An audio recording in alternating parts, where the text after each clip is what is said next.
রিবা, তোমার জামাই একটা প্রতিবন্ধী, সামান্য একটা কেক কাটতে হিসাব কইরা জায়গা।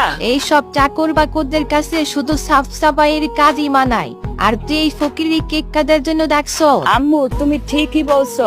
এই 2 টাকার চাকরে আমি একটু বেশি সম্মান দিয়ে ফেলছি।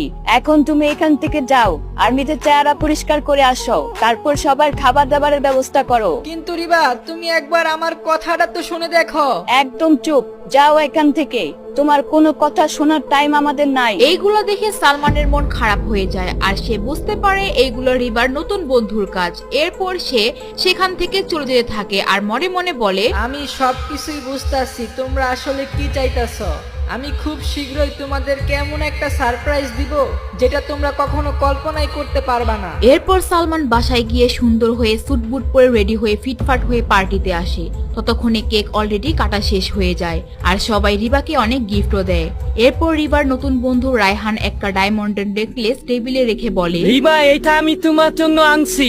এটা আমার নিজের ডায়মন্ডের কালেকশন থেকে তোমার জন্য স্পেশাল ভাবে বানিয়ে নিয়ে আসছি। ওয়াও, এটা তো অনেক সুন্দর, আর এটা দেখে মনে হচ্ছে অনেক দামি হবে। Thank you so much Raihan. রায়হানের দেওয়া নেকলেসটি খুব সুন্দর ছিল, কিন্তু এইদিকে সালমানও সেই টেবিলের মধ্যে একটি ছোট বক্স রাখে আর রিবার উদ্দেশ্যে বলে, রিবা, আমি তোমার জন্মদিন উপলক্ষে ছোট্ট একটা গিফট নিয়ে আসছি, তুমি একবার খুলে দেখো। তরে না মানা করছিলাম তামসা করতে না? এইখানে তামসা না কইরা মেহমানদের গিয়ে দেখ কার কি লাগবো। আরে আন্টি, থামেন একটু।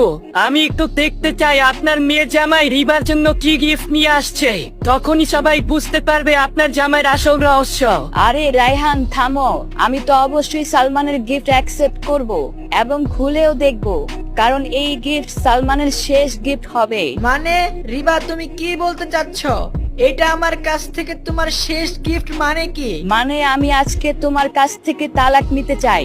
আমি অলরেডি কাগজপত্র রেডি করে রাখছি। তোমার ডিভোর্স দিয়ে আমি রায়হানকে বিয়ে করব। মানে কি রায়হান সাহেব তোমাকে বিয়ের জন্য রাজি হয়ে গেছে? আমি তো বিশ্বাসই করতে পারতেছি না। প্রথমবার রিবা, তুমি একটা ভালো ডিসিশন নিছো। এতদিন পরে চাক করে আর আমাদের সহ্য করা লাগবে না।